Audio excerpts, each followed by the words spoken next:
જય માતાજી મિત્રો, આપણે ગો બોલ્ટની વોચ મંગાવેલી છે. એનું નામ છે ગો બોલ્ટ ટ્રક્સ.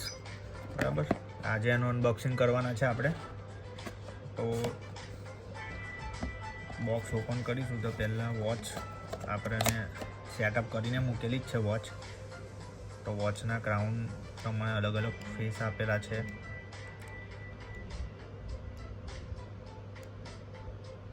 અહીંયાથી તમારે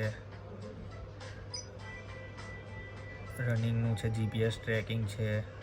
સાઈડમાં જશો તો બધા તમારા એપ્લિકેશન મળેલા છે બધા. આ બધું બરાબર છે મિત્રો, પણ વોચ યુઝ કર્યાને મને 2-3 મહિના જેવું થવાનું છે.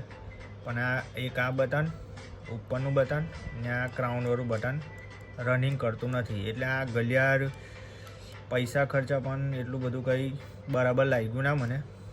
ઠીક છે, પરફોર્મન્સ વાઇઝ બેટરી બેકઅપ પણ બહુ ખરાબ છે. બેટરી બેકઅપ પણ તમારે 1-2 દિવસમાં બંધ થઈ જાય છે, એની જાતે ઉતરી જાય. કંઈ થાય શું થાય કંઈ ખબર પડતી નથી. ને આ જીપીએસવાળું બતાવ્યું છે એ લોકોએ, લોકેશન પર કંઈ આવતું નથી, બધું જૂઠું જ છે. આની કમ્પ્લેન કરેલી છે પણ હજુ કંઈ રિસ્પોન્સ આવ્યો નથી ઘડિયાળ માટે. તો આપણે જોઈએ બીજું શું છે ઘડિયાળની અંદર. ફેંકી દઈએ આને એમ.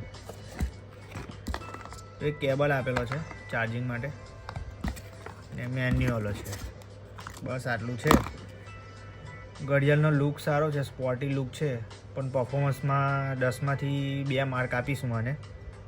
ચાલો મળીએ મિત્રો બીજા વિડીયોમાં. જય માતાજી.